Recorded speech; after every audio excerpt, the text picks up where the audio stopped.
Hi, everybody. This is Buttons coming to you with a special report. Now, there's been a lot of rumors flying around about the recent, what they call bankruptcy. So I can't do air quotes. I have no hands. But bankruptcy of Technicolor.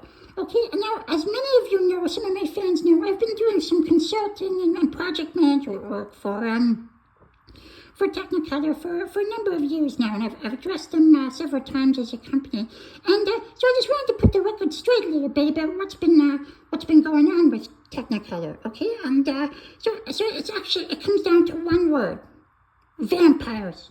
Yep, freaking vampires. Okay, now that might shock you.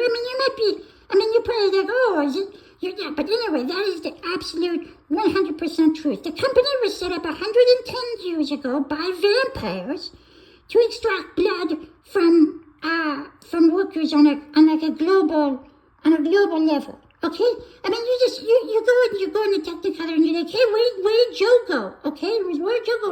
Oh, Joe moved to freaking New Zealand and he's gone. Moved to New Zealand. They weren't even trying sometimes, honestly. So yeah, freaking vampires. Now, there's one kind of central question. You're like, hey, Buttons, okay, I get it. It was set up by vampires to extract human blood, but why did it suddenly end? And that's a little bit, we're still under investigation there, but there are two essential explanations. One is that they've acquired enough blood for some period of time, and they no longer need the operation to do so. Or, and this is the one I like to favor, certain class or society of vampire hunters is getting a little too close. They're sniffing around. They're like, that wasn't a real movie, Technicolor. No one's buying it anymore. Okay, and they're just getting too close for comfort, and so they decide to shut down the operation and move on to something else. Okay, but the answer is vampires, and it is really just getting into the mindset of vampires about why and what vampires do. Chester, would you agree with that assessment? I believe you will. I'm not sure about the vampires theory.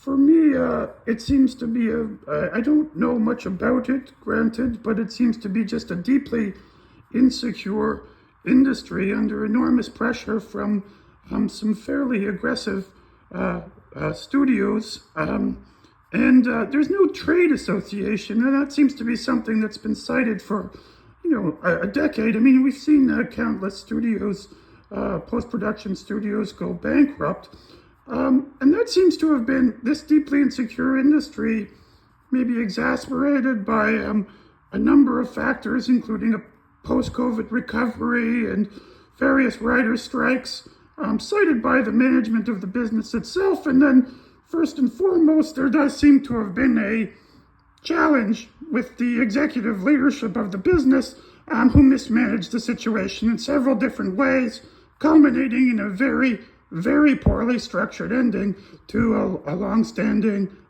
industry company. Oh my God, Chester. Jeez. Seriously, it isn't where he gets these freaking ideas. It is absurd. Okay, let me ask you this, Chester. Okay, let's say, mismanagement. Okay, he's just throwing out that term, mismanagement. Let's say I'm driving a car, okay? And you can say that, like, driving a car is like managing a car. Am I right? Right? Yeah? Okay. And so, okay, I'm driving the car, and I mismanage the car so much that the car doesn't even exist. Like, does that make any sense to you? No, clearly it's not freaking mismanagement. It's freaking vampires. Okay, it's obviously vampires. I don't know where he gets this stuff. He's just so out of the, granted, thinking outside the box, but like, holy crap. Mismanagement, strikes. I haven't heard of any strikes. It's freaking vampires.